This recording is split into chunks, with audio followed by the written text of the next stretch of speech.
অভিনেতা দিব্যজ্যোতি দত্ত বাংলা টেলিভিশনের জনপ্রিয় মুখ। মূলত জি বাংলার জয়ী ধারাবাহিক দিয়ে তার অভিনয় কেরিয়ারে পা রাখা। তারপর সম্প্রতি অনুরাগের ছোঁয়া ধারাবাহিকে দারুণভাবে কাজ করেছেন। অনুরাগের ছোঁয়ার সূর্যের চরিত্রে সকলের নজর কেড়েছেন। বাংলা টেলিভিশনের অত্যন্ত জনপ্রিয় হয়েছিল অনুরাগের ছোঁয়া ধারাবাহিক। স্বস্তিকা ঘোষের বিপরীতে সূর্যের চরিত্রে নজর কেড়েছিলেন অভিনেতা দিব্যজ্যোতি দত্ত।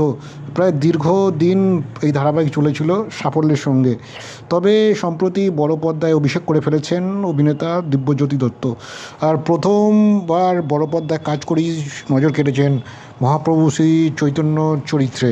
মূলত সৃজিত মুখার্জি লৌহ গৌরাঙ্গের নামের ছবিতে দিব্যজ্যোতির চরিত্র, মহাপ্রভু চরিত্রে যিনি অভিনয় করেছিলেন তা সকলের প্রশংসা পেয়েছে।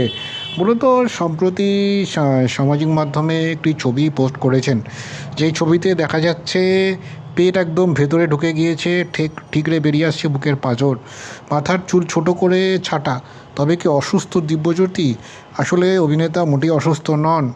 বড় পর্দায় যখন লৌহ গৌরাঙ্গের নামরে ছবি এই মুহূর্তে বক্স অফিসে দারুণভাবে দর্শক পছন্দ করছেন, তখন তিনি এই ছবির জন্য মহাপ্রভু হতে নিজেকে কতটা বদলেছিলেন, কী কী করেছিলেন, সেটাই এই ছবি পোস্ট করে জানিয়েছেন।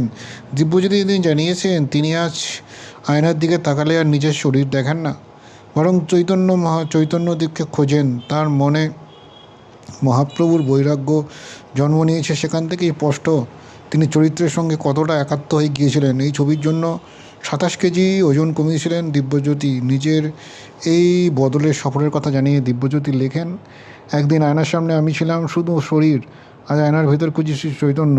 27 কেজি ওজন নয় শুধু, আমি ছড়িয়েছি 27 আমিকে। জিমের লোহার খামে গড়া শরীর আর হৃদয়ের ভিতরে জন্ম নেওয়া চৈতন্যের বৈরাগ্য, এই দুইয়ের মাঝেই আমার এই রূপান্তর।